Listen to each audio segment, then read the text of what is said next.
ಎಲ್ಲರಿಗೂ ನಮಸ್ಕಾರ. ನನ್ನ ಹೆಸರು ರಕ್ಷಿತಾ. ನಾನು ಮಂದಾಕಿನಿಯವರ ಸೊಸೆ. ಇದೇ 19ನೇ ತಾರೀಕು ಜೂನ್ 2022ರಂದು ನಮ್ಮ ದಾಸನಮ್ಮನ ಕುಟುಂಬ 5 ವರ್ಷಗಳನ್ನ ಕಳೆದು 6ನೇ ವರ್ಷಕ್ಕೆ ಕಾಲಿಡ್ತಾ ಇದ್ದಾರೆ.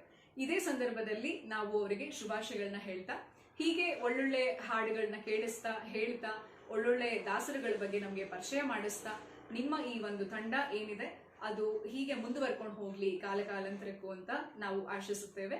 ಈ ಸಂದರ್ಭದಲ್ಲಿ ದಾಸನಮನದ ಅಡ್ಮಿನ್ ತಂಡ ಒಂದಷ್ಟು ಕಾರ್ಯಕ್ರಮಗಳನ್ನ ಹಮ್ಮಿಕೊಂಡಿದ್ದಾರೆ. ಅದರಲ್ಲಿ 2ನೇ ದಿನದ ಕಾರ್ಯಕ್ರಮ ಬಂದು ನಮ್ಮ ಮನೆ ಪ್ರತಿಭೆ.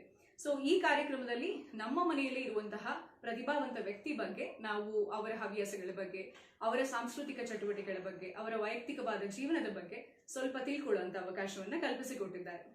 ಈ ಸಂದರ್ಭದಲ್ಲಿ ನಾನು ನಮ್ಮ ಅತ್ತೆಯವರಾದ ಮಂದಾಕಿನಿಯವರನ್ನ ಸಂದರ್ಶನ ಮಾಡ್ತಿದ್ದೀನಿ.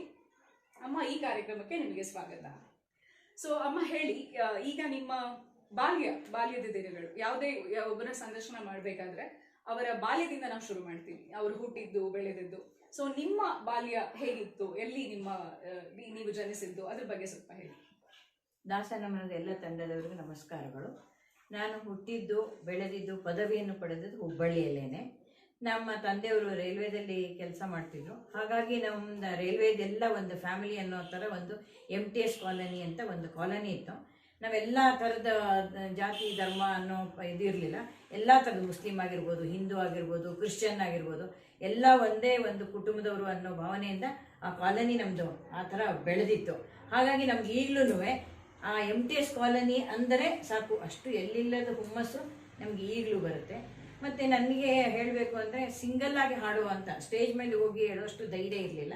ಹಾಗಾಗಿ ನನಗೆ ಕೆಲವು ಕಲ್ಚರಲ್ ಆ್ಯಕ್ಟಿವಿಟೀಸಲ್ಲಿ ಅಂದರೆ ಗ್ರೂಪ್ ಗಾಯನ, ಗ್ರೂಪ್ ಡ್ಯಾನ್ಸ್ ಆಗಿರ್ಬೋದು, ಏನೇ ಒಂದು ಇದ್ರೂ ಗ್ರೂಪಲ್ಲಿದ್ದಾಗ ನಾನು ಹೋಗಿ ಅದರಲ್ಲೆಲ್ಲ ಪಾರ್ಟಿಸಿಪೇಟ್ ಮಾಡ್ತಿದ್ದೆ. ಅವಾಗಿಂದ ನನಗೆ ಅದು ಹವ್ಯಾಸ ಇದ್ದೇ ಇತ್ತು.